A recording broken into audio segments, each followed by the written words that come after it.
Those are all agency positions. Okay.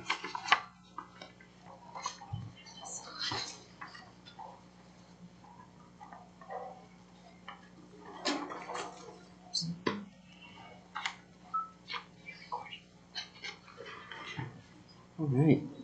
It is gross. It is 7 o'clock. I will hereby call this meeting of the Town of Mancos Board of Trustees to order for October 9, 2024. Let's all rise and pledge of allegiance and a moment of silence. I pledge allegiance to the flag of the United States of America and to the republic for which it stands, one nation, under God, indivisible, with liberty and justice for all.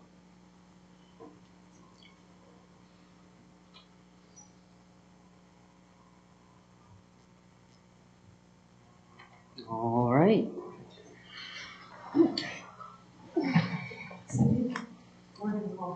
He just got back.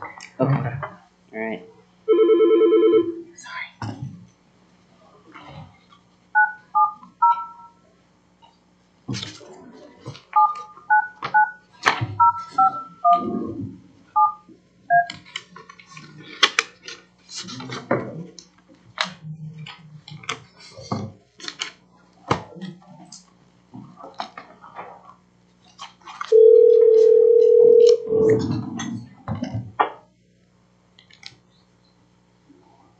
Are you there? Yes. Perfect. All right. Will the clerk please call the roll? Mayor Cindy Simpson. Here. Trustee Mayor Pro Tem Brett McWhorter. Here. Trustee Daniel Hennett. Here. Trustee Andres Esparza. Here. Trustee David Payton. Here. Trustee Corey Jabbar. Here. Trustee McManning. All right. At this time, I would entertain approval of the agenda. I'll make a motion to approve the agenda as presented by staff. Okay, we have a motion and a second. All in favor, say aye. Aye. Any opposed? All right. And then we have our next item is approval of the minutes of September 25, 2024, and I would entertain a motion for that. Make a motion to approve the minutes of September 25th, 2024. Second. All right, we have a motion and a second. All in favor, say aye. Aye. Any opposed? Corey, can you hear us? Yep. Okay. Okay. And then next item is the treasurer's report, September bills and claims. Any comments? If not, I will entertain a motion.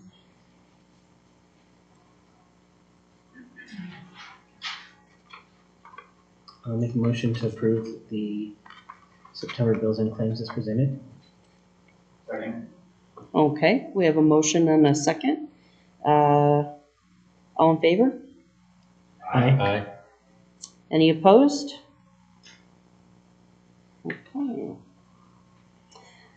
All right, so we have audience business, and we have several people that have signed up, and then some people have crossed out. If you're here for your contribution requests, we'll handle that later in the meeting. So Christine, is that why you crossed yourself out? Okay. Arlena Yazzie? Okay, all right. Casey, you're here for the contributions, and Lisa Branner also? Okay. All right. Well, that was quick. Does anybody else want to speak on something not on the agenda? Okay. Seeing no one, we will continue on. We have announcements. Everyone, Wanted to update you all, so the water treatment plant project is complete for all intents and purposes complete. We're doing some items outside of the scope of work, but that are still covered under the funding, because we did have more funding available than we anticipated. One of those things that we're doing is we're dredging the ponds up there, that was not included in the original scope. So we hired a company to dredge the sludge out of the intake pond at the water treatment plant. And at the same time, they dredged the sludge out of 2 ponds at the wastewater treatment plant.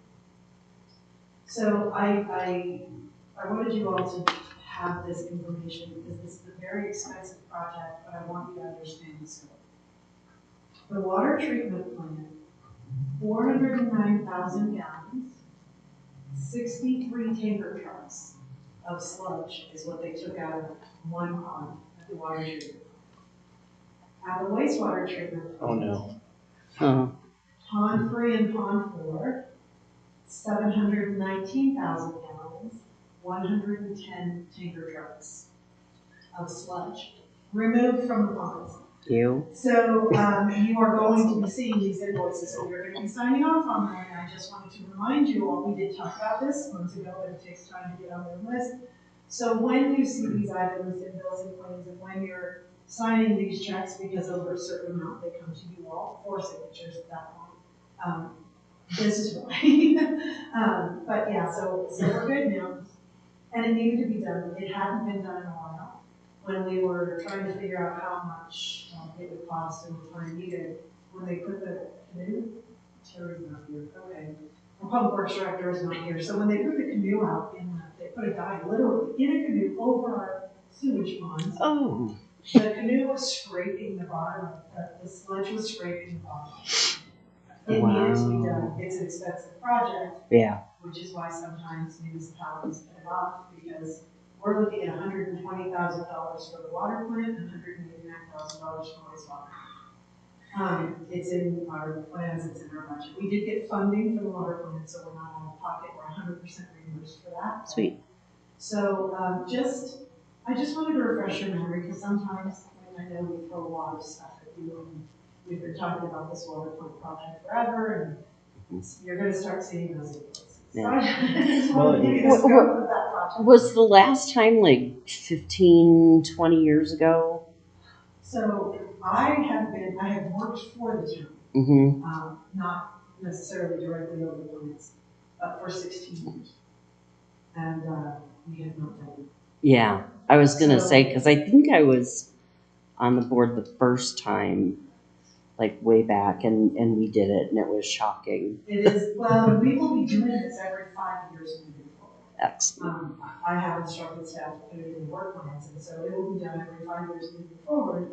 So it's not going to be as expensive or as Mm-hmm. labor intensive, we'll say. But I just wanted to give you all that update, because you are going to see checks, and you should have some context for those Yeah, checks. But yeah. 110 takers, so almost 200 tanker trucks of sludge are moved from various ponds.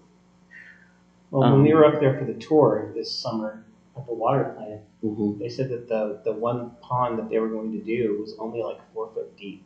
And it should have been like 16 or 18 feet deep. So they took out 12 feet of sludge out of that pond. They So took yeah, 14 16 feet of sludge feet, out. that's right. And that's just like sediment, right? Sediment from the river, because that's the intake. Yeah. It comes out of the river, settles in that, Right. and then it goes into our plant for treatment. So correct, that is just sediment from Mud. the river. Yeah. This- Yeah, that's the wastewater treatment plant is Very different. something. So, Something not mud. happy to give you as much detail. No, we're good. That's good. Not something different is good. Yes. So Yeah. yeah, so moving forward, we'll be doing it every 5 years. So it's Yeah. not gonna be as expensive, it's not gonna be as labor intensive. Cool. And like I said, half of the cost of the project is being done. Well, I have a canoe for sale if somebody on staff wants to do that part of it. Never be used for anything but that. That's okay. Okay. Okay. That's the only answer. Yeah. Nasty. Brent? So I went earlier last week to the high school and spoke at the government class. I was invited to come there and speak to them about local government and my role as mayor pro tem and my time that I've been on the board. So it was actually it's a really cool time I had over there. And they were really engaged. They had a lot of questions. And so it was really kind of cool to have that outreach with some.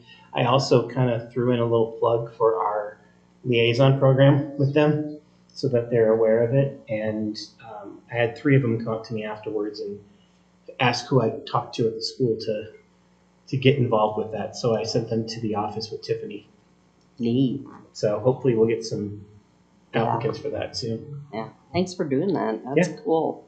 Yeah, I was going to ask if you put a little plug Oh, in. absolutely. Yeah, right on. Any other announcements from the board, staff? Anyone? Okay. All right. Let's see. So, trustee liaison and committee reports. Montezuma County Commissioner Gerald is not here. Region 9. Nothing. Jake and I went to the meeting last week. We got a pretty good report from the county administrator in San Juan County, New Mexico. They are moving forward with that project to bring freight rail to the region. So that you're not only for Farmington area, but for Four Corners generally. So pretty exciting project there. The only other thing I guess I could look for is I'm participating along with James Dietrich, the public lands manager for the county, on a timber study with Region 9 right now. Grading out the different timber stands we have in the area for future economic development, business development. Okay. Corey, let me ask you, can you hear? Yeah, for the most part. Okay, all right, just want to make sure. Okay, thank you. Any other? Okay. Sorry, lost track of where I was. Fell asleep at 2 this morning. See that TPR? That meeting is tomorrow. Tomorrow? Okay. Montezuma County Planning Commission. Tomorrow. Mancos Creative District. So I was not able to attend the last meeting, and the meeting for October is canceled. So the next meeting will be in November. But go check out the Hummingbird on Livewell. Yeah. The new mural has been, I think, it's completed. Yeah. They were just kind of winding it up when we stopped by, and they wanted to take pictures with us, and yeah, it was really fun because we wanted to take pictures with them too. Yeah, I think it's beautiful. I think it's a lovely new addition to the Gateway. All right, Mancos Valley Chamber. Nothing new to update on. Okay. Mancos School District. Until the 21st. 21st. Okay. All right. Moving along then to our discussion and action items. The first item is El Rio Cantina liquor license renewal application. I will defer to Jim. Mm-hmm. Unfortunately, Jonah and Fancy couldn't make it tonight. They're owning the bar, their hours are kind of in the evenings. But they've had no violations, the marshal's office, has no objections to the renewal, it's just their yearly renewal. No official violations from the state board. Yes. Okay. An official violation of intense quantity. Okay. All right. Then, if they're not here to speak, then I guess we'll bring it to the board. And any comments, questions, concerns? And if not, motion in a second.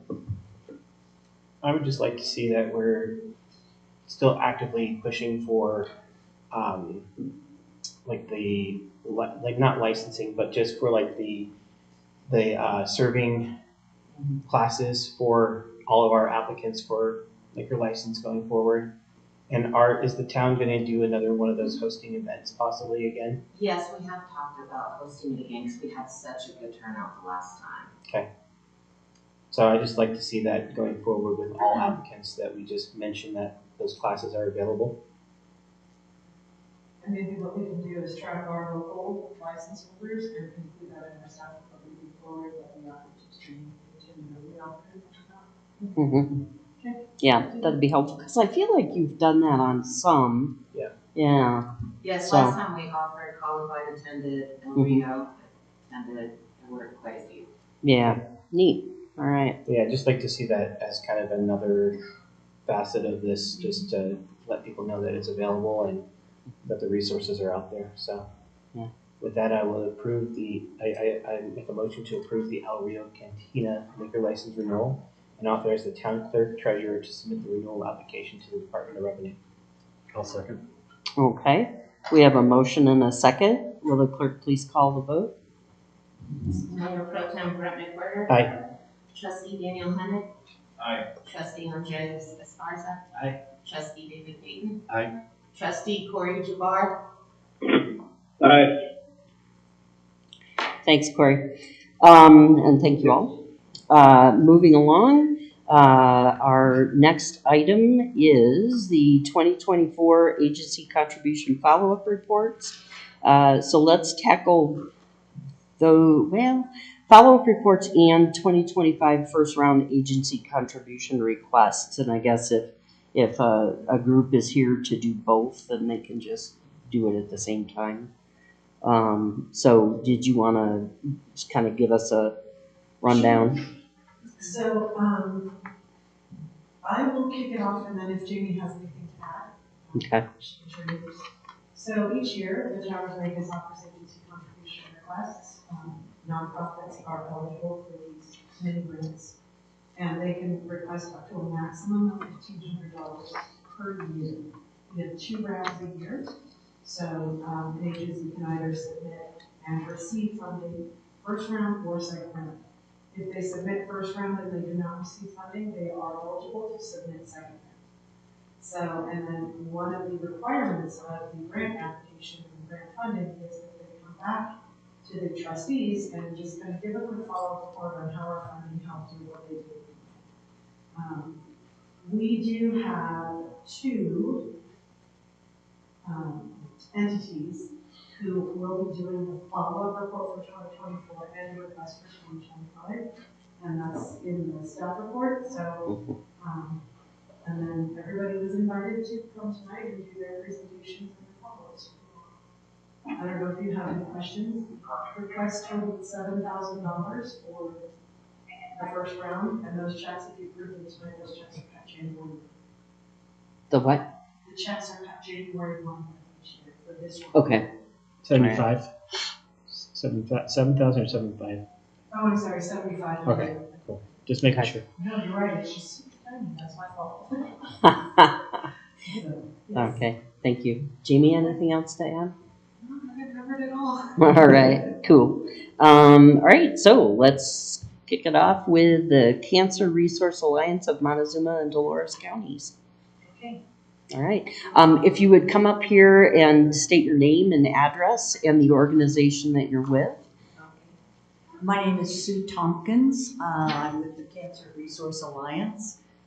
Address, you don't need mine. I mean, our post office box is in Cortez, but we are an organization who gives funds to any cancer applicant, any individual in treatment from Montezuma or Dolores County. We had a number of, we have over 60 applicants so far this year. 12% have been from Mancos, and we thank you for the $1,500 from last year, which we spent already, and that's about 4 or 5. I had a request today from a Mancos resident for funds, so we spend every cent that we get for these applicants. We are the only organization who gives to cancer patients for medical or non-medical expenses, whether it's doctor's fees, deductibles, house payments, car payment, whatever they need the funds for. We do not micromanage those funds at all. And we have a number of fundraisers. Our big one is coming up this next week. It's called the Pretty in Pink fashion show, silent auction, live auction. That's held at Four Seasons Nursery in Cortez. That's our main fundraiser. We apply for every grant that comes our way. The Valentine, the Cortez, El Pomar, and Mancos Town Board. This year we were honored to be the recipient of 50% of the funds from the Nordfest over at Mancos Brewery. And that was spearheaded by an individual who had received our funds, and Mancos resident was, very pleased to give back. So that's what we're about, and I have a brochure I'll give to each one of you. Pass it on to somebody if you know they have cancer. I'll be glad to answer any questions.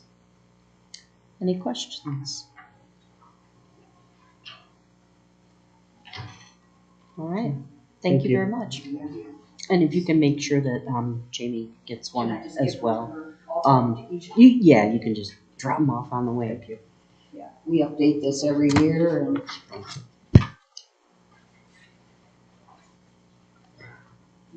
Nice.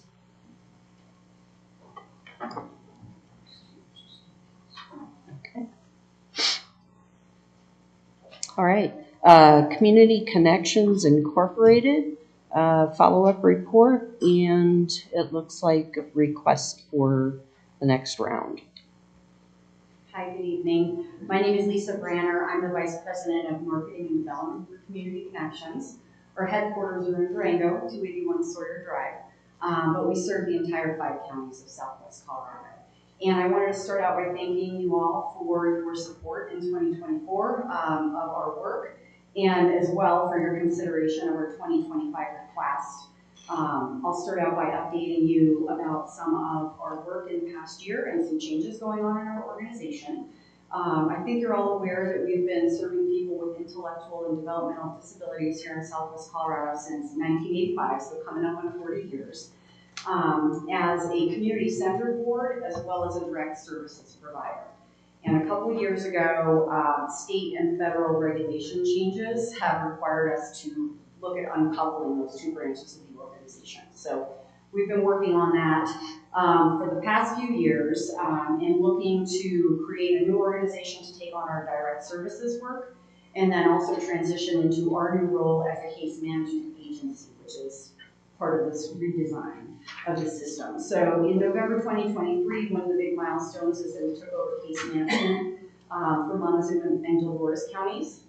And then in July of this year, we divested our direct services programs to a new nonprofit called Our Own Lives, which we helped start for the purposes of carrying on that direct services work. So it's been a pretty challenging couple of years with that additional workload on top of our regular programming and trying to maintain, of course, and sustain the quality of service and care that we provide in our communities here. But we've made it through. And I think we've laid a good groundwork for success for both organizations into the future. As we look to our new role as case management agency, we're recalibrating a little bit. We're expanding beyond our traditional focus on just intellectual and developmental disabilities. And you'll see that with us taking on the single entry point program it was La Plata, Archuleta, and San Juan counties several years back, now the Montezuma and Dolores. So we're expanding beyond that focus. We'll be serving people with an array of physical and sensory disabilities, people with complex medical needs, and also a greater number of older adults. We're anticipating more than 70% of the clientele that we will serve going forward is going to be age 55 plus. So a lot of work going on there around that transition, but the 3 primary programs that we will continue with are case management. So that's administering Colorado Medicaid waivers and helping people with disabilities connect with services. A focus on care coordination is going to be more prevalent for us going forward. So looking to go deeper on helping people connect with resources in the community. We'll be continuing on with our early intervention program, which supports children aged birth through 3 and their families that are having delays with milestones like crawling or speaking, and also continuing our family support services. So that is a program that supports families caring for a loved one in the home who has disabilities. And ultimately, the goal of all these programs is to help people remain healthy and thriving within their communities. And we're anticipating to serve about 900 people annually across the region. What that means here in Mancos, in our fiscal year 2024, we served a total of 35 individuals and their families in this community. And the programs that are continuing with Community Connections, that was 33 of those individuals. So we're still going to be playing a pretty strong role here in this community for folks who need these types of services. In case management, that was 25 people. Early intervention was 3, and family support was 5.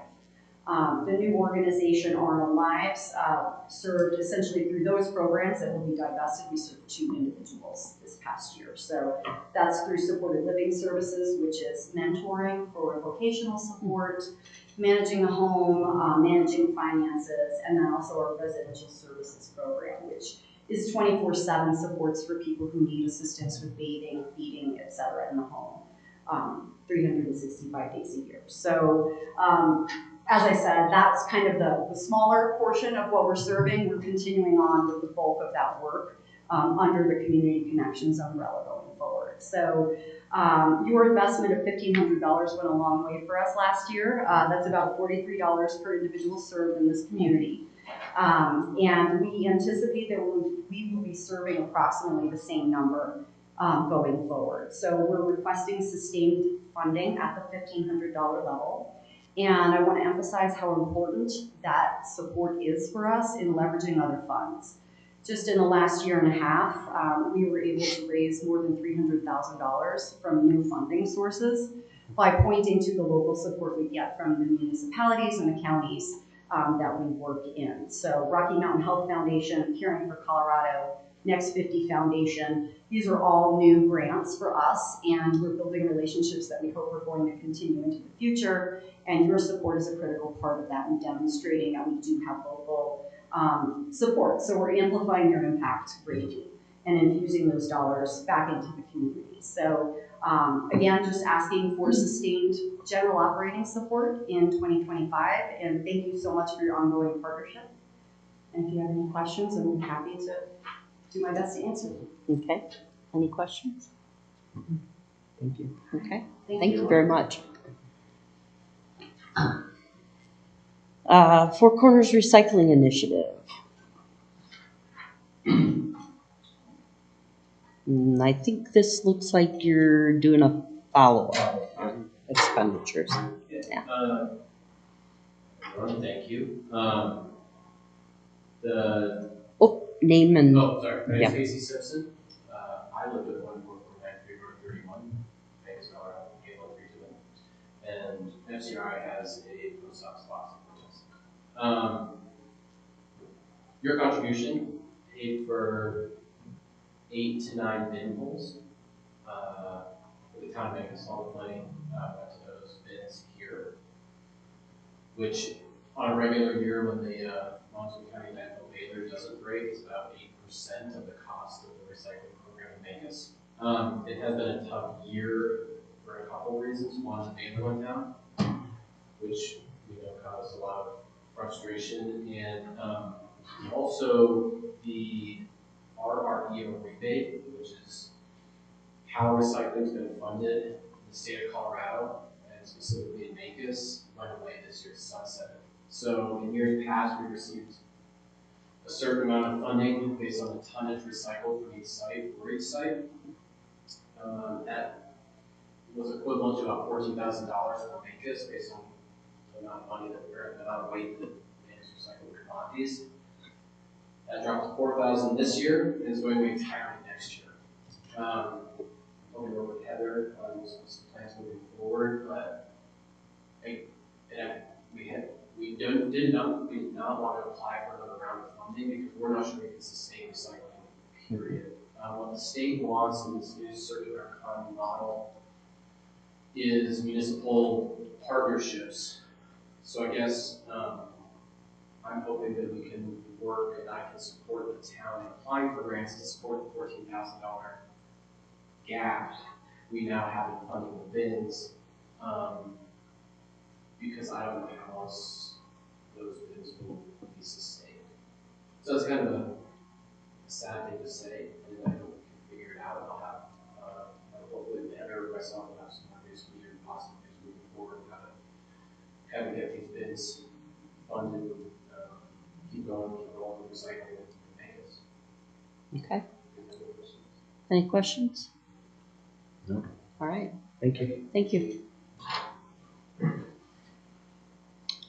And Mancus Gear Share report. Good evening, my name's Ed Rittner. The address for the Mancus Gear Share is a storage container by the Performance Center. The school, for the moment, we've received two now agency contributions. One a few years ago, I believe it was 3 years ago, which helped us purchase that storage container and get the materials needed to put it in its initial location on the common press. Some bright spots for the gear share is it continues to have been denying gear donations because we got a great sort of part of the grant through the school last spring to really round out things like fishing gear, which we did not have and we wanted, skateboarding gear, or skateboards, and a variety more helmets and some nice new equipment. So really, that's the good news is like this project, it's, that was the initial hurdle, is just like, building an inventory. And we're so good there that, we need another storage container and a location, which I'm going to keep bugging Heather, and she loves it. This recent round, thank you for the most recent contribution, is sitting idle at the moment. We operate under the Mancus Valley Resources, and my thought is to, we're sort of holding on to a little bit of money for an opportunity to secure a location, a container, because that is one of two hurdles, is having sort of a recognizable space and place that the vision is to have local youth help run that when it gets to that point. Another hurdle that we've had, which is really challenging, and steering committee dissolved, so we just have it's just kind of me trying to push it forward slowly, and it's continuing to grow, but location and then some solid volunteers. So hint, anyone that because I need some help with outreach. It's proved difficult to generate membership, individual family membership, which is really the thing that's going to sustain it. Some other bright spots, though, what we have been able to do is, there was a cross-country ski event last year at Chicken Creek that we supplied gear for. We've helped out San Juan Mountains Association with some of the program with supplement gear for them, and then we have a really great relationship with the school. And the middle school does 3 multi-day trips a year, and there are lots of kids who don't have the gear to do that, so we've been able to supply them with gear. So long story short is it's a glacial pace, which really frustrates me with it. However, I know we've had conversations about future plans for maybe rec center, and I just really see this as, we have this great inventory of gear that I know is going to be a really valuable resource to under-resourced people in our community. So that's kind of where things are at. Next gear share. Okay. Yeah. All right. Any questions? Thank you. All right. Thank you very much. All right. Let's see. So thank you all for updating us, and for those of you who are requesting again, thank you. It looks like we've got hospice, and I think you gave us a pretty extensive rundown, which was awesome last time. Anything else you want to add? Carol Baumgartner, Executive Director, Hospice Montezuma, Hospice address 512 North Broadway, Cortez, mine 7617 Road 40.5. So I just wanted to say, one thing that we have found is being a nonprofit serving the Four Corners area for 39 years. Lots of challenges, lots of different needs, but we've been committed. Our board of directors is committed to continuing to provide support for people that need grief support, caregiving support, advanced directive instruction at no charge. There are other agencies that are providing that support now sometimes, but it is not free of charge. So, a lot of times when you need help, you can't afford it. So we will continue to do that. And I want to say we work with the Cancer Resource Alliance quite a bit. They have provided amazing grants and community connections.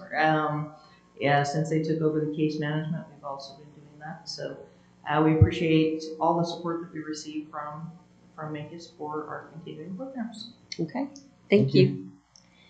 All right, Montezuma Leadership Network.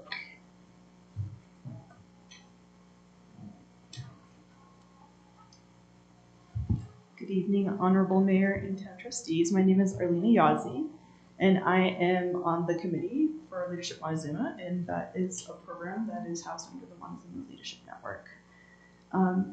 So if you've not heard of Leadership Montezuma, it is a cohort-style leadership development program that is specifically and community-oriented. In the first year, for when cohorts come in their first year, they engage in 9 months of programming. And that entails 1 day a month where they focus in on a topic. They learn about that topic in the county. So that topic might be arts and culture. It might be government. It might be the Mountain Ute tribe. And they get to learn from service providers, nonprofits, local businesses that have expertise in that area. They also get to engage in activities and tours and become more connected with all of the amazing resources and businesses that we have in our community. In the second year of the program, they become planners for the incoming cohort. So kind of keeps up a cycle of learning and engagement. Our request to you all is for funding to support scholarships for people who might not be able to afford the tuition for the program. And we want to continue to expand that service, and we want to include more MACUS residents as well. So very simply put, this program, we believe, will help our residents be more informed, more connected, so that they can step more into their leadership, so they might eventually in the future step into roles such as yours or lead nonprofits and businesses and help make our community stronger and better.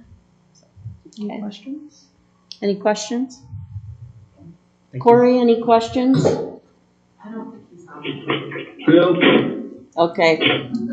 I will say too, in this last year we did have several activities that did take place in MACUS community, and specifically for the Arts and Culture Day and for Education Day. And those were two of the days that our participants expressed having a lot of excitement around, especially with the MACUS School District. They were very excited around that. And it also led, the Arts and Culture Day led to one of our participants joining the community band board as well. So it's just interesting to see how simply learning more about your community and the services that you have and building that network can make you more engaged in different leadership roles. So, okay.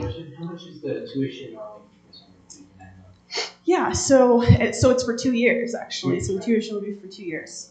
So we did have to raise it for this next year for greater sustainability, but it is $500, which is still pretty good for this type of program and the amount of effort and work that goes into it. So that would be a full scholarship. We do encourage applicants to talk with their place of work and see if they can get sponsored by them. We can also offer partial scholarships as well. We do ask for at least a $50 contribution from an individual, so they have a little bit of buy-in, because it's interesting. I think there's some sort of psychological thing to it, but if you don't put money towards it, it's less likely that they might continue with the program. But even just $50 helps with that commitment to it. So, yeah, thanks. Great. Thank you very much. School Community Youth Collaborative. Yeah, last but not least. Hello, my name is Christine Bryce Nelson. I am the director of School Community Youth Collaborative. I want to share some numbers with you guys. We are an out-of-school time provider here in Lucas. We serve both elementary and secondary students. I want to talk about what our after-school program looks like. It's free for anyone in the school district. We also welcome homeschool students or anyone who lives in the community that would want to engage in our out-of-school time programs. We have before school and after school, and then what I'm asking you guys for money for is to help specifically our Friday field trip program. It's been a super popular program. Last year, oh my god, my phone keeps turning off. Last year we served 139 students with our Friday field trips. We were able to provide 9 Friday field trips. One of the biggest expenses for the Friday field trips is like entrance fees. They've done stuff like go to Chapman. They have gone to Fozzie's Farm. They kind of try to do like really fun things, and families are always invited to attend with the students if that's what they need. But we also want to provide that gap in school programming and working families so that they have a place to send their kids on Fridays. The 139 students was for 9 field trips. We are hoping to do 6 this year. We just don't have the funding in our current budget for it. So we're hoping the town of Vegas grant could help us with some staff time and some of that awesome bus mileage that is so expensive. It's $3 a mile, if anyone wants to know, for those school buses. Because we do typically take the big school bus, not the smaller school bus. Our Friday field trips gain a lot of interest, and there's so much interest that they actually have to do a raffle at the school. So a little flyer goes home with your kid. They say, are you interested in going to Fozzie's Farm? So you put your kid's name on it, turn it back in, and then because we only sometimes can take like 70 kids or 60 or 50 or sometimes only 25, and we don't want to like turn anyone away or say like, this kid earned it, this kid didn't. They just do a raffle, and then the first 75, 25, whatever that we're trying to fill for that field trip get picked for that spot. SCYC as an organization, we serve 369 unduplicated students at the Macon School District, and we also had 117 regular attendees. So that means 117 Macon students attended 75 hours or more of programming. That basically means they were like consistently doing something outside of school time. And I think our goals really align with the Macon School Board. They want every single one of their students to do something outside of school time. And we have to be so close. Like with us having 369 students, and then I think if we just took our list and like the sports list, like Macon has to be there. So we just haven't connected on that totally. And one of the biggest goals of our program is to connect students to caring adults in the community that are not their family members. We know that when this happens for young people, that they're experiencing positive childhood experiences so that they're able to thrive better in their community and their life. And there is a lot of really awesome research right now showing that having positive childhood experiences helps negate those adverse childhood experiences. So even if a young person has experienced something from that list, having something like a caring adult who's helping them with communication skills or learning how to navigate their social emotional skills, they can thrive. I want to tell you guys about the last 2 days of our after school program. Yesterday was crazy. I don't know what happened, but there was just kids all over the place. And we were like, what is going on? And we just had some things happening in one of our programs, in like one of our clubs. We do like a club-based model so kids can pick what they want to do, anything from like think tank to crafting, and then Andrew Spilletta is spearheading musical theater this year. So December 5th, if anyone wants to go see it, they've been working on it all semester and they'll do performance on that. It'll be really cool. But yesterday was crazy, and so we kind of had to like lay down the law today, and they came in, and how our program works with the elementary students at least is they get dismissed and they have to wait in the hall for 10 minutes because there's a gap between elementary school ending and then secondary school ending, and secondary has a class in the cafeteria where we go. And so we had to make them all sit quietly, sit down, not move for 10 minutes. And then we went into the cafeteria. We were like, okay, everyone has to sit in seats and we're just doing snack and you can talk to your friends. And some of the older kids were like, we do not like these rules. But it was like, it just went so much better. And like, I could tell the kids felt like, okay, like we don't like this, but like we can do this. They got off to their programs, they were excited. I saw people high-fiving and hugging their program instructors when they left. So I think that is like the work of working with young people. It's like, wow, this day was crazy and we're doing everything wrong. And then today it was like, okay, actually, we do know what we're doing. It's going to be okay. So, we really like to serve Vegas. We love working with the school here. We love serving our students. So we are excited for you guys to consider us again this year. Cool. Any questions? I just want to say thank you for the work you guys do.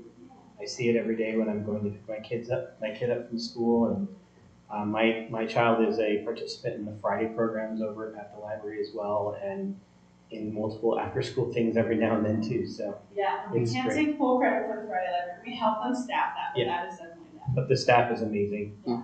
They're great people. Yeah. I have a question. What kind of vetting do you do for the adults that participate and the kids are exposed to? So like in Vegas, for the adults, 75% of them are school teachers already. Okay. So they are in school, and then if there are community members, they do an interview. They're also required to have like a recommendation from someone at the school or someone who is employed by us. And then we do a full background check. Okay. Yeah. Cool. All right. Thank you. Thank you. Yeah. Okay. I will bring it back to the board for discussion and a motion. Daniel, any thoughts, comments, concerns, questions? Not really any concerns. They all sound like good use of money and they're putting it to work. Okay, thank you. Andres? I would second that. I think it's amazing that we get to support this at the level we do. We can fund that number of stuff in the future. I would love to continue supporting this community initiative. Okay. David? I'll echo that. Echo? Yeah. Okay, all right. Brent? Ditto. Yeah, no, I think these are all worthy organizations that do a lot for our community, and I am glad that we do get to do this and that we get reports back as well. It's really helpful for us moving forward for the budgeting process as well, to know what the needs are of the community. And I've been on this board now almost 6 years, and the level of presentation to the board has really risen in that time. Most of the time we used to just get these things with, please give us money, and it was just a piece of paper with a bunch of numbers on it, and that was the level that we had back then. And now it's kind of nice to have face-to-face time with the organization leaders and be able to ask the questions when we do. So this is great. Yeah. Corey, any questions, comments? No questions. This is my first time being around some of this, so I actually enjoy the fact that they're all so different and doing different things for the community. I know both of my girls did the Friday program a bunch when they were younger and loved it. So I got it. All right, thank you. All right, I will then look for a motion and a second. I will make a motion to fund the applicants in full for the first round of agency contributions for 2025. Okay, we have a motion and a second. Will the clerk please call the vote? Mayor Pro Tem Brett McWhirter. Aye. Trustee Daniel Hennett. Aye. Trustee Andres Esparza. Aye. Trustee David Payton. Aye. Trustee Corey DeBoer. Aye. All right, motion passes. Excellent. Congratulations. And Heather, the checks will be cut on the 1st? The checks will be cut on January 1st, and what we'll do sometime in the next week or two is we'll send a letter out to all of the organizations saying, hey, the board funded you at this amount, this is the day your check will come out. So that way people need to apply for funding between now and then, they have written support from the county. Yes. Right on. Yeah. Congratulations and thank you for what you do. All right.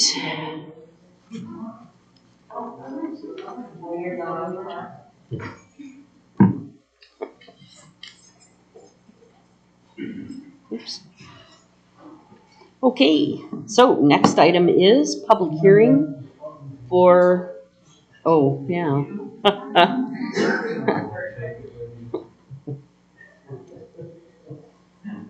So I will open the public hearing for the 2025 budget introduction. And seeing as how everyone just left the room except for staff and the trustees, we'll let staff go for it. So basically, this is, we're required by statute to provide you and the public a preliminary budget by October 15th. We do notice this in the newspaper because we're required to by law, and we do publish it 3 times in the journal. So, but not much has changed since our last workshop. Operating is still balanced except for the sewer fund. And then I did kind of hit some highlights for you all in the staff report, which again, basically, from the last time you saw this in the workshop, we haven't changed anything. Capital expenditures in the general fund are estimated, these are expenditures only, are estimated at $4,548,000. Does not take into account any possible grant revenue that may offset those. The big one there is the CDOT Grand Avenue ADA intersection. That's a little over $3 million. So capital expenditures of $1.5 million in the water fund, and that will, again, doesn't take into account any possible grant money. Big one there is the raw water transmission line that we want to replace. And then capital expenditures in the sewer fund, that is going to change. Today, we planned $268,000. That's for the design of the headworks that we're working on. Terry and Kyle get to go see what the proposed equipment is. We're proposing a Huber kind of all-in-one for horse screening and grease removal. And I really wanted to go because I did tell Terry, again, working on this forever. I'm going to have to put my name on this. I really wanted to see this equipment in action in Rangeley, but unfortunately on that day I have meetings. We have P&Z the night before, and I have meetings that I can't get away from. So they're going to go, and then they're going to FaceTime me. That's great. Coming to you live. So that will change. You know you're committed when you want to FaceTime a Sewer plant. system. Yeah. I never thought I would say that when I was working. What? That project, you will see a budget amendment for that next year because the estimated construction, permitting, everything for that phase is about 1.6 million. So we're working on grant funding, applications and research and all that good stuff. So the sewer fund will absolutely have a budget amendment next year, but we'll get there. We still have several grants that we have applied for and haven't received. So for example, the IBC update, we know what that's going to cost and the expenditures in the budget. We have applied for grant funding, but I haven't heard back. So that revenue offset is not in the budget yet. Other than that, I don't know. I told Jamie in this year, this was her first year beginning to end, in the office, line by line budget preparation, meeting with department heads. How does that stuff work? As the treasurer, she should be involved in that. The only other big piece of information, we talked about it a little bit, but there was new legislation that has changed our mill levy requirements. So what it does, how it affects the public, is it now caps our ability to increase our income, our revenue, not the mill levy itself, not the 9.443 mills that the citizens adopted, but the amount of money that we can take in for tax dollars, $112,000. It is now capped. We can never increase by more than 5.25% a year, regardless of whether our mill levy and our assessed value would let us increase 8% if we did that. So that just passed at a special session in August in Denver. That also added some additional reporting requirements for budget preparation staff. We now have to do an additional document with some public information to make it easier for the public to understand the mill levy. So we will potentially be discussing that in the coming years, because this is the third time in the state's history that they have capped revenue for municipalities with property taxes. The first was Tabor, and the town diverged from that. Our citizens elected to opt out of that cap. The second was the Gallagher Amendment, which was a 5.5% cap. We went to the voters, they elected to opt out of that cap. So we may be potentially in the next couple of years talking about opting out of this cap. But until our voters, although Denver legislators passed it, they're requiring that we opt out by vote. So we may be bringing that information to you in the next couple of years. But that specific information that is now required, Jamie and I have worked on it, and it's not in here. The information is in here, the format is not in here. But that information and the format have been finalized, and so you'll see that in the final budget adoption. And we're sharing that with other municipalities in the community. So, other than that, you will see this final budget again on December 11th for adoption, because it does have to be adopted no later than December 15th. We'll continue to have workshops and discussions. If not a lot changes, then, for example, do you want to see this at the next workshop in October to discuss the budget again, or do you want to talk about social media and recycling? For me, I guess if there were any substantive changes, I'd want to get an alert and maybe discuss. Daniel, how about you? Okay. Corey, how about you? Well, I have nothing to base off of, so I figure if I could see it, I understand what you're saying as far as the capping the legislative change, but I don't have anything to relate it to, so. Okay. Yeah. All right, David? I agree. It changes. Okay. Same. Okay. So for me, substantive means grant approval. Yeah. By the end of the year that we'll need to amend. Yeah. Or if any of our funds go on the balance property. Right, right. Absolutely will be brought. Yeah, other than that, I think we can talk another topic possibly for the next workshop. Yeah, I think so. And just to kind of reassure you, that will not change what Jamie and I do every time something increases. Yeah. We get a source of fuel, but we're not changing our process, whether or not we're discussing the workshop. We're going to keep our process going. Yeah. Okay. That sounds good. All right. Yeah. All right. Anything else on this item? Then I will close the meeting at 7:59. All right. That was discussion purposes only. And so we will move along to appoint town clerk and treasurer to CML policy committee. Do you want us to have to introduce this or? Who would like to introduce this? The town clerk? When we were at the CML meeting Yeah. in Ignacio, they had announced to the group that they were looking for people to be on their policy board, the policy committee. And the policy committee, each town is allowed to have one representative, but it has to be appointed by a resolution.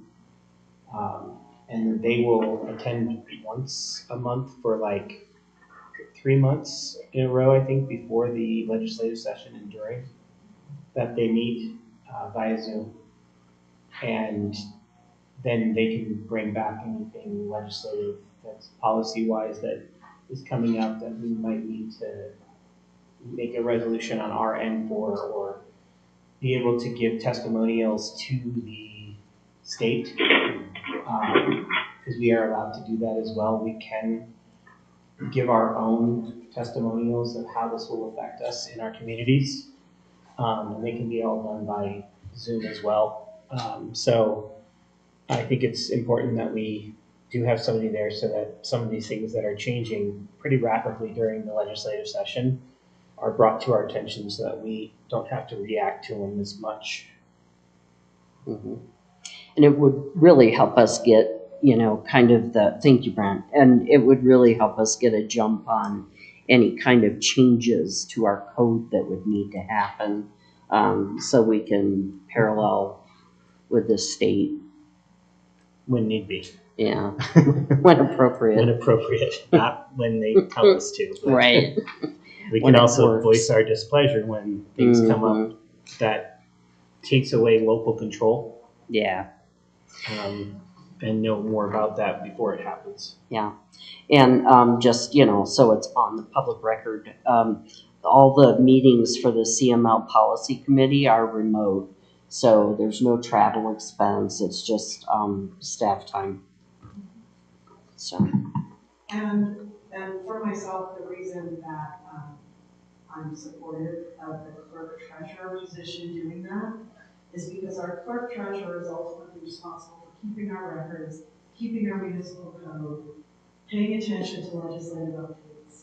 So as she's sitting on this committee and listening to these, if something comes up related to collective bargaining, she's going to send it to the marshal's office. We're probably not going to do anything with it, but she's going to be like, hey, just so you know, this is in the next session. Here's a summary, pay attention. If something comes up regarding housing, she's going to send it to Jason. He's probably on top of it already, but just in case. And she works closely with our town attorney, ordinances, resolutions. So to me, it makes sense to have your clerk treasurer on a policy committee like that, because they are able to know, updating our code, ordinances, or whatever. The other piece of that is how we have done it historically, though, will not change. The staff brings to the board, hey, this is a hot button topic. CML has specifically asked everybody write a letter in support, or everybody write a letter in opposition. Here's your information on this bill. Here's a sample letter based on CML's recommendation, and you all approve it. We just have the opportunity to do that sooner rather than later, because sometimes we get it at the last minute.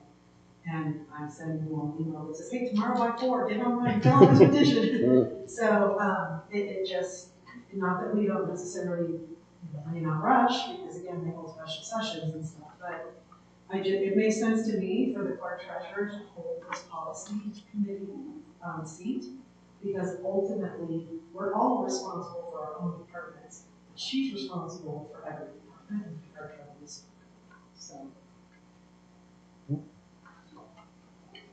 Okay, so I would, any comments, concerns, questions? All right, we'll entertain. Taking on this role. Oh, yeah. So I would entertain a motion in a second. I'll make a motion to appoint Jamie Higgins to the CML Policy Committee to represent the town of Mancos. Second. All right, we have a motion and a second. Will the new CML Legislative Assembly representative for the town of Mancos please call the vote? Mayor Pro Tem Brenda Hardy. Aye. Trustee Camille Hennick. Aye. Trustee Andres Esparza. Aye. Trustee David Payton. Aye. Trustee Corey Jabor. Aye. All right. Congratulations. Congratulations. All right. Okay. So, thank you all. The next item on our agenda is Ordinance 784, Series 2024, Tree Board Meetings. And this item is specifically staff initiated, so that's why you guys have heard nothing about the tree board forever. Generally, we try to at least give you a heads up on things that are coming, and but this one is specifically staff initiated because the tree board has been down members 5 years. We cannot get people to fill the seats to volunteer on the tree board. And so the people that we have are doing their best because we have 5 seats. We currently only have 3 members. If ever a member isn't available, then we don't have a quorum and we can't have a meeting.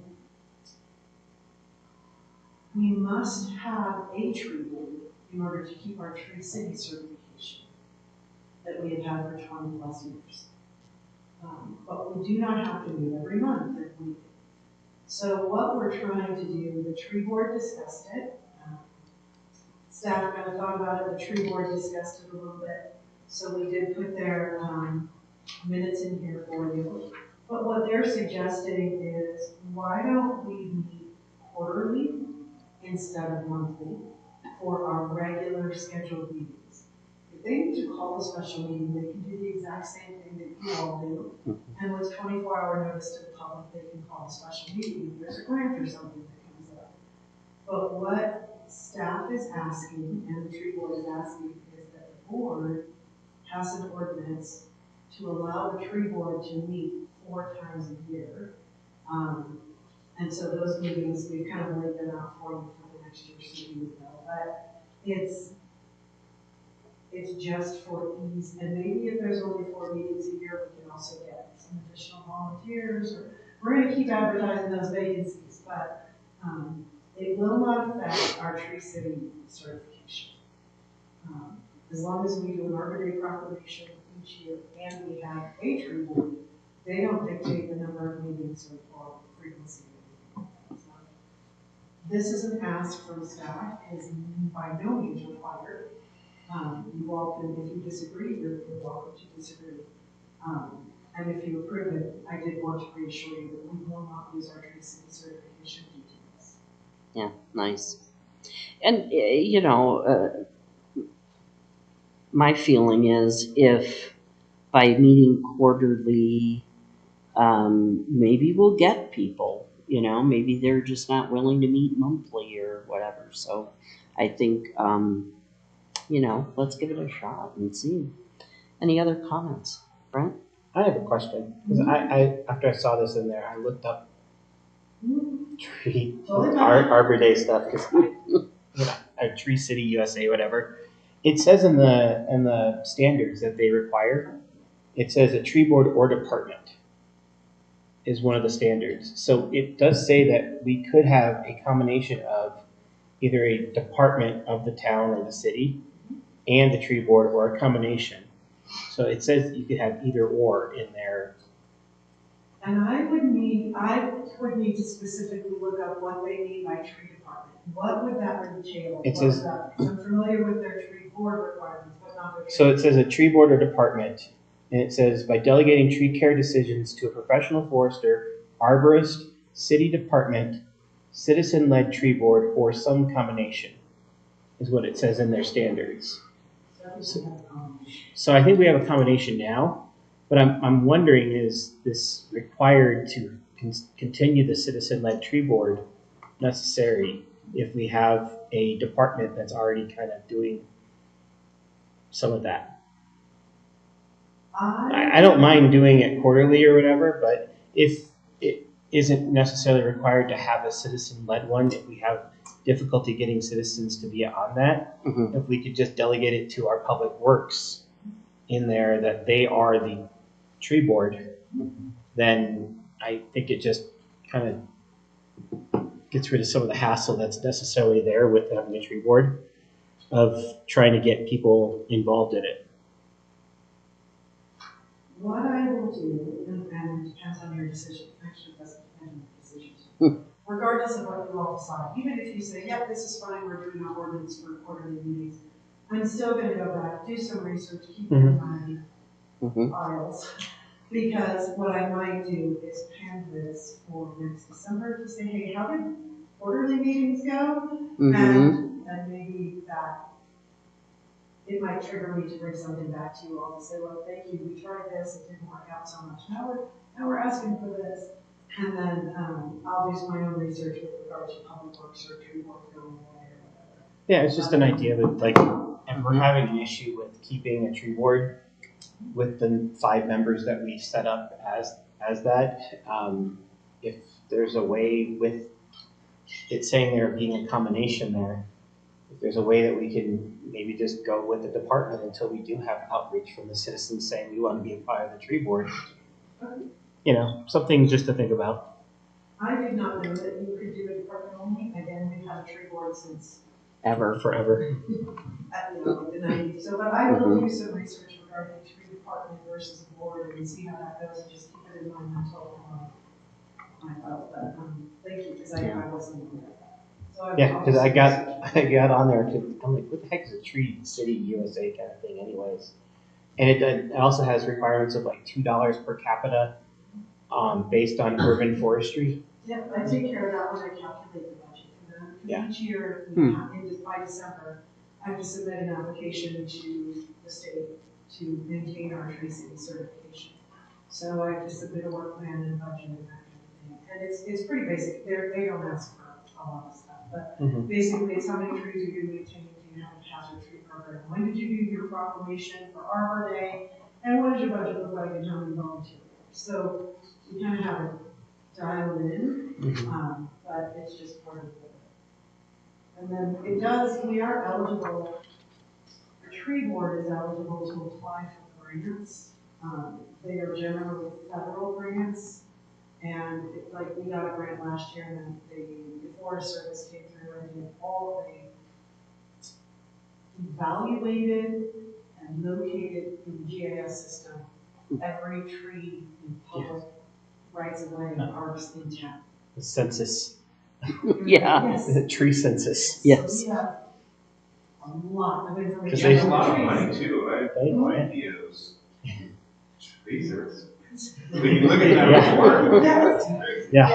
So, Well, they showed up at my house when they were doing that tree census, and I'm like, what are you doing with my tree? Because there were 2 people out there, and they had like this thing around them, like a little computer, and they're literally like doing GPS coordinates out there and then putting it all into the system. And I was like, why are you like inspecting my trees out front?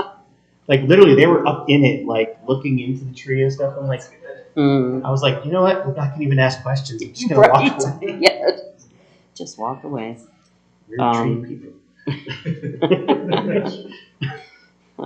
So anyway, so that's just kind of some background for you. Like I said, definitely staff initiated, trying to brainstorm a problem because we have already tried to solve this problem originally up until 7 years ago. You had to be a town citizen in order to sit on the tree board. We have even said, look, one of these positions can just be in the 81328, so we're trying to expand our potential volunteer base, and it didn't. I don't want to say it didn't help. I don't want to say that, but we still have 2 vacancies. Yeah. So we're trying this again to see if it helps. If we do 4 meetings a year, we can all get that. Yeah. Cool. Great sleuthing. All right. So, would anybody have any comments? Okay. Yeah, right. All right. So I would entertain a motion and a second. I make a motion to approve ordinance 784, series 2024, and ordinance adding a new section 35, Article 10, Chapter 2 of the Maine Municipal Code regarding the tree board. I'll second. All right, we have a motion in 2 seconds. Will the clerk please call the vote? Mayor Pro Tem Brett McWhirter. Aye. Trustee Daniel Hennig. Aye. Trustee Andres Esparza. Aye. Trustee David Payton. Aye. Trustee Corey DeBoer. Aye. Okay. All right, excellent. So let's give it a whirl and let us know how it comes out. All right, the final discussion and action item for our public meeting tonight is the kennel IGA with the city of Cortez.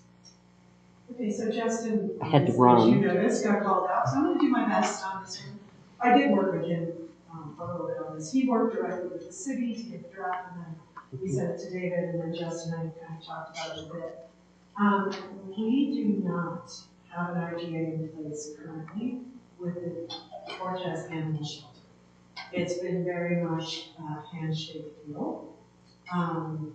Dogs at large in town, we can't find an owner, we want to go in the shelter, and everybody just does what they feel is right.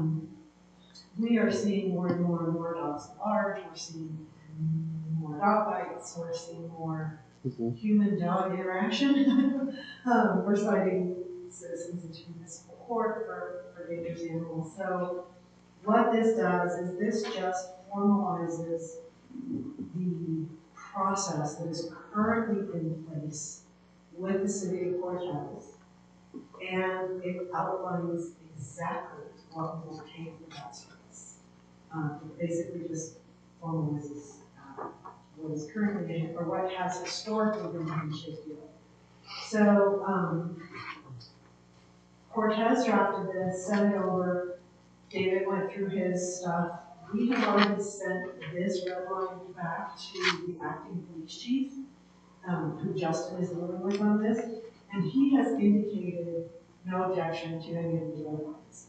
So if you all approve it tonight, I don't currently anticipate any issues with having Cortez sign it. I do not know if their chief has sent it to them yet. So, but this is what they have, their chief, their acting chief is currently agreed to. So to the best of our knowledge, the city of Cortez is agreeing with this stuff. Basically what it does is it says, we're gonna take the dog, we're gonna do what we're supposed to do, they're gonna do what they're supposed to do, and we're gonna pay a flat rate of $2,000 a year to the Cortez Animal Shelter. We can generally, if these cases make it to municipal court, we can generally get that back in restitution. The judge generally works restitution. So we are going to pay those that upfront just to do this, but we can get it back in restitution, the actual costs. Okay. So nice. Yeah. Okay. Anything else? That's it. That's it. Sorry guys. If you have any questions or anything, I'm happy to go back to Justin. Yeah. He's happy. Acting Chief Brock was happy. Legal's happy. Okay. All right. Corey, any questions? No, I don't have questions. Okay. David? No. Daniel? Andres? Brent? Nope. I have a question. Okay. Years ago, when I was on P&Z, we, and maybe on the board, I don't know, we passed a code requiring no more than a 6-foot leash when people were not on their property, and then a way of containing dogs on their property, whether it's a fence or a invisible fence or tie out, whatever. Is that still in our code? And if it is, we need to start advertising that on our Facebook page, maybe. That would be also a good thing to, We hey, did that a couple years ago. just in case you didn't know. And I think like once a quarter would be good until we start working on this, because I mean, it's bad enough that we've got 40 cats running around our neighborhood howling all night, but that now with, you know, like there's loose dogs all over the place. And we stopped walking our dogs because it's not, we don't feel safe, you know, for our dogs or for us. So I think it's something that we maybe need to start stressing again, as well as the licensing requirement. How many dog licenses have we done this year? Do you know? It's Mercedes, I think, that does it. We've only but- done 26 this year. Yeah, 26 dog licenses have been issued this year. Yeah, it's And- every year, right? Yeah, So you have to get them every 26 year. dogs in town. Yeah. So I think that this is showing us that we have a gap in either knowledge or compliance. And so I think if we start out with addressing the potential knowledge issue, we'll see if it helps. And if not, I think we need to start working on the compliance issue. Okay. I am going to work with Mercedes and Justin on public outreach. Mm-hmm. And then I will pass along to the marshal's office that they need to start enforcing dog at large. Yeah. What we generally do is we see the dog, we find the dog's owner, and take it back to them and say, this is your one. Right. When the dog's out again, we go over, we write citations and then they come to court. Mm-hmm. We don't impound their dogs. Yeah. So I need to, that's the piece that from a legal standpoint, between David and Justin, Yeah. Between code and statute and that kind of thing, I Yeah. need to dial in. Mm-hmm. But I will let Justin know we need to dial that in. Yeah. Because if that means that we're impounding more dogs, then we need to impound more dogs. Yeah. Regardless of whether or not they have a license. They have to have a license, and we'll deal with that as well. But whether a dog has a license or not, we're not on the street. Right.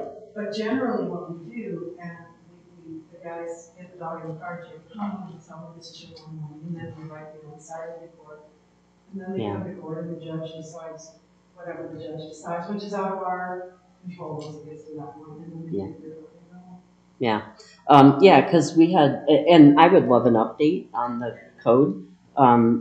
Do we still have the 6-foot leash law?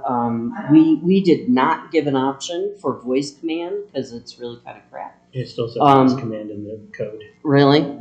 Okay, so that changed. Up to 15 feet it says in that thing. It says as long as if they are not restrained by a leash, that they must be within 15 feet. And that they must be, I just had it here, I swear, that they must be under voice command and within 15 feet is what our code currently says. Yeah, so it looks like it changed. Yeah.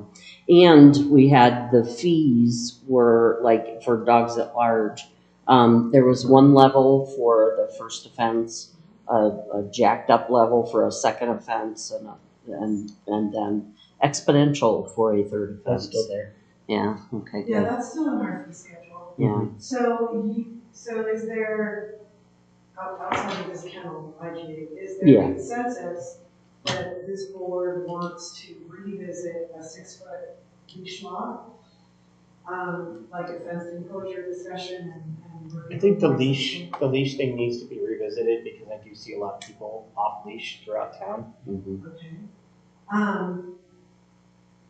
Yeah, dogs on a leash are good dogs. Dogs off a leash can cause all sorts of problems. Mm-hmm. Okay, so I'm gonna put this on a workshop only because I'm familiar generally with this chapter of our code, but I don't know the detail pretty well. And I would like Justin or some member of the marshal's office to be able to participate in this workshop discussion because we have zero problem amending the code, changing the code, updating the code, or just familiarizing yourself with the code and dealing with it. So I'm going to put this on review workshop if that works for you all. And in the meantime, we're going to work on some public outreach materials and I'll let Justin know we need to be more aware and ramp up enforcement with animals.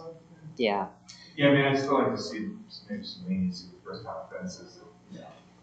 somebody. As an outreach kind of thing. Yeah. Yeah, right, I mean, if it's, well, your dog got out one time, taking the dog to the pound and going, putting the family through that is pretty stressful. But if it's repeat offenders and it's impacting the community, then I think it's much So more of an issue. I found it. It's under restraint under the definitions of Article 1 or Article 7. It's under the definitions restraint. In here is defined as dog in real property limits of owner or secured by a leash or lead under control of an owner or responsible person by the use of hand or voice signals. If said dog is restrained by the use of hand or voice signals, it shall be no further removed from its owner than 15 feet. So, I'm just making a note for myself, because I will, once we get to a workshop on this, I will remember restraint definition. I'm gonna bring that specifically because we may just start there and then, to do with our code, I'm not sure, but I'm gonna bring that information specifically to the workshop so that we can start there. Okay. One other thing to add that I noticed when I was looking, the language basically says you can't allow your dog to urinate or defecate on anybody else's property or public. It doesn't say pick it up afterwards. It basically says you can't take your dog for a walk for fear they're going to urinate on someone's property. It just says it's illegal, so we might want to add some language there. Yeah, without picking it up. Well, I mean, while we're that's a good call. Yeah. Because when we brought the puppy home the other day, I was looking at all that. Yeah, it's unlawful. I found it right here. It's unlawful for any owner to permit or allow any dog to defecate or urinate on property of another, including property owned by the public. Yeah, so right, sidewalk, oil park. I think what I might do is bring, when we get to this workshop, I think I'm just going to print this article and bring it to you all. Well, because honestly, because you may have something that has a specific concern, and so I'm just going to bring it. And honestly, there's tie-in with wildlife in that section as well. So it could kind of also go with their. Well, we want to separate that. Justin and I want to separate that discussion because we've taken some action behind the scenes. We've drafted some stuff that we want to publish. So you're going to see specific bear or wildlife resistant container and other discussion items on the next agenda. But dogs are a whole separate. Well, I think we can also. You're going to address dogs barking. Once you see this article, you're going to, so let me. I've just been listening to the dogs bark. Oh my God, it's so bad. And the very first ordinance of the town of Maine is the very first ordinance back in 1894 says dogs. That's hilarious. They're like, okay, we got to form a town so we can talk about the dogs. Right, exactly. So it's one of those things they call a wicked problem that you're going to be just forever. So, anyway, so I'll schedule a workshop time for us to start this discussion. I do think it's going to be one of these things that's going to take several discussions. But I think it's good because again, I don't know that we've ever. I can't remember the last time that we reviewed this section of our code and did that from your level. It would have been in the early 2000s because I was part of it. So I didn't get here till unless whenever they changed it, took out the no voice command. In the meantime, our sorry. So I hate to shut down your discussion. No, it's fine. Okay. So let me know, you guys talk about the kennel and let me know what you want to do. The method to my madness, and the reason I brought it up is that, this is dealing with loose dogs and it's costing the town at least temporarily and, Method to my madness. Just go with it, will you? Okay. So, if there's no further discussion, I would entertain a motion regarding the kennel IGA. I'll make a motion to approve the IGA between the town of Memphis and the city of Cortez for the kennel. Second. Do we need to amend that motion in second to include that's tree board? Never mind. moving on. Was in order. Thank you. Okay. I know, I don't know why that was sitting there. I think because I have to sign it. All right, so we have a motion and a second. Will the clerk please call the vote? Mayor Pro Tem Brett McWhirter. Aye. Trustee Daniel Hunick. Aye. Trustee Andres Esparza. Aye. Trustee David Clayton. Aye. Trustee Corey Jabor. Aye. All right, thank you all. All right, items for October 23, 2024 meeting. Social media protocols, housing assessment legislative update. Shaq Powers is going to be here, it looks like, and we're going to give him 15 minutes. Mancus United presentation. They're going to get 15 minutes, and student liaison update. And anything else that. Yes, thank you, Justin. We have a bear/wildlife discussion for you all at the next meeting. That was a last minute addition to the possible agenda. I think La Mesa is going to have their liquor license renewal to you all. La Mesa is Chipolos. La Mesa is their new name. I may have a 2024 public art update for you. I'm working with Chelsea behind the scenes. I may be coming to you and saying, hey, this is what happened, or this is what happened, here's what we're doing. And then, depending on how long the meeting goes, I had planned to do a third quarter financial and work plan update to you all. So I'm going to try to get that going for you. And what I wanted to ask you was, we do have the social media protocols at the workshop, but do you all want to talk about recycling at the next workshop?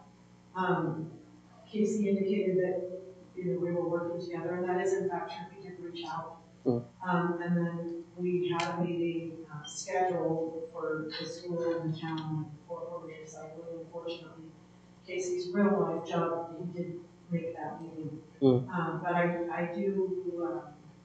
I think I'm going to need some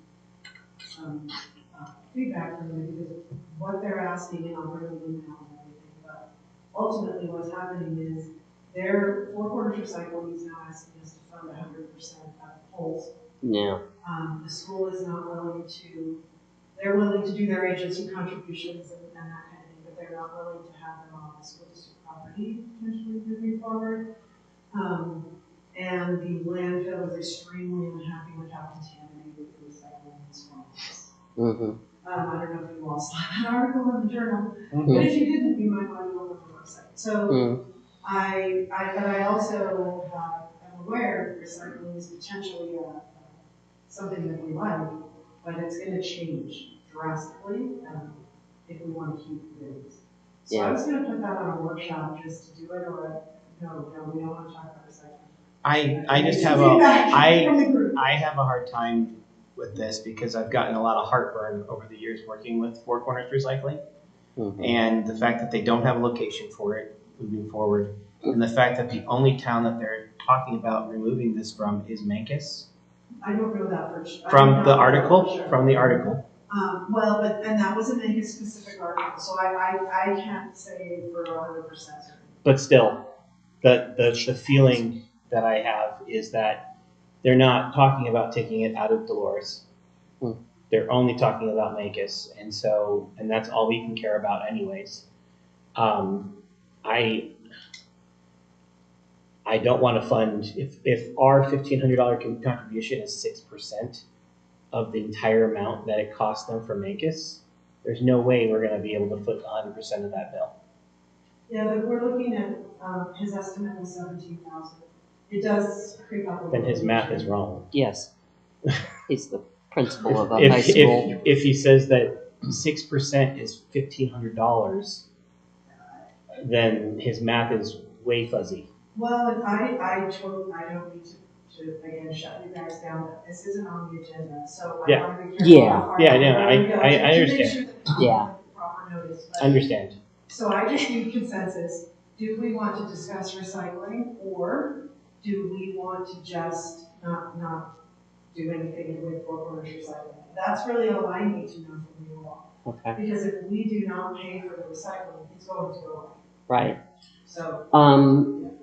Corey, would you like us to discuss the town potentially taking on recycling costs and control at a workshop?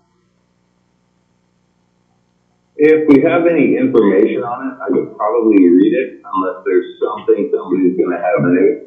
Having information management, better on recycling stuff, it's almost always a loser economically. There are a few ways to make it work, but it's generally very expensive for whoever's kind of running it, putting it on. We're not in a great area to export all of that and get our revenue back. So it doesn't work great for our region, from my experience, with two massive companies that do it. So I don't know that would be feasible for us, but I'd have to look at kind of what they do, what we would be taking on, and then what the actual numbers would be and how that would fund out. Okay, thank you. Andres? Yep. I'm okay staying with just social media, but I'll the next workshop. Okay. David? Social media. Social media. Daniel? Yeah, man, recycling doesn't seem like a pressing issue to anybody else, I think, so. Yeah. And I don't want to say that it's not an important thing or anything, but Right. I do think that we still continue to work with them to discuss things and get more information that you can bring to us. Mm-hmm. But I don't know what we'll gain necessarily from having a workshop on it right now. Yeah. With so much up in the air with them. Yeah, and I would echo that as well. Yeah, we've certainly had our ups and downs with the group, but my thought is we as a town don't do trash removal. And we're also not required. Right. I mean, we do our yard waste cleanup and, household item throw out, but, it's not an ongoing weekly thing.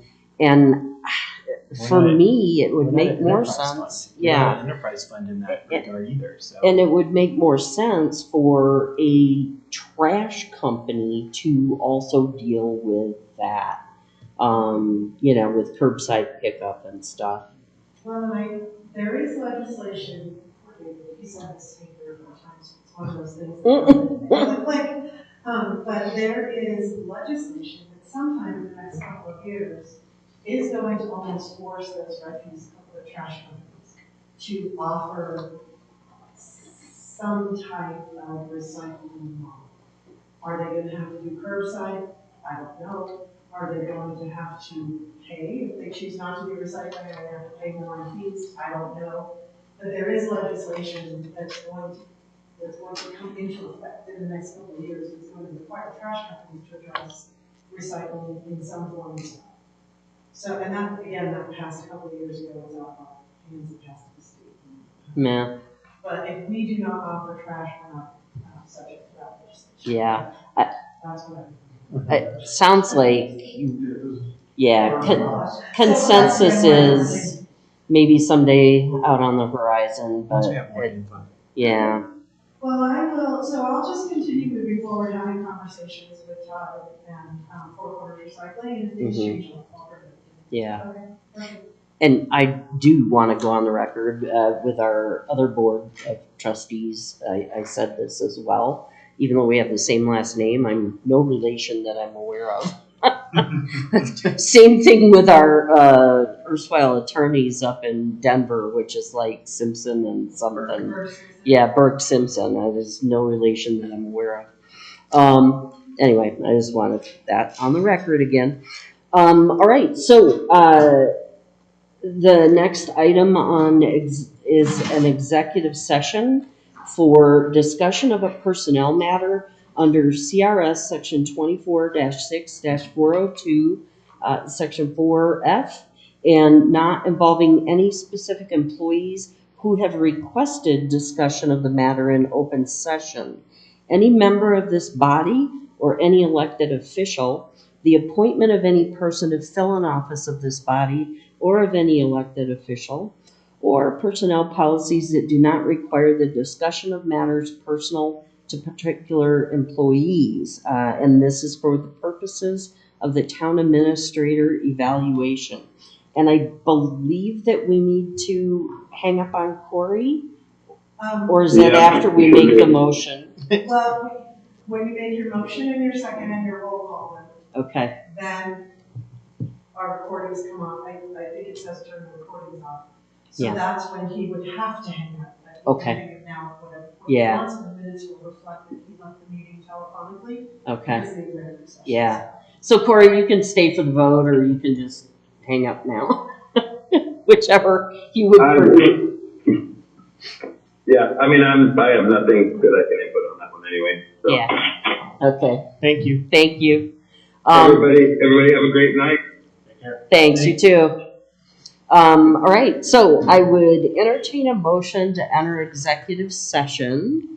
I make a motion to go into executive session for discussion of a personnel matter under CRS section 24-6402 4F, and not involving any specific employees who have requested discussion of the matter in open session, any member of this body or elected official, the appointment of any person to fill an office of this body or of any elected official, or personal policies that do not require the discussion of matters personal to particular employees for the purpose of town administrator evaluation. Second. All right, you had the easy Thanks, part. Brad. Yeah. All right, so we have a motion and a second. All in favor say aye. Aye. Any opposed, same sign. All right, motion passes. We'll do whatever you need to do, and then we'll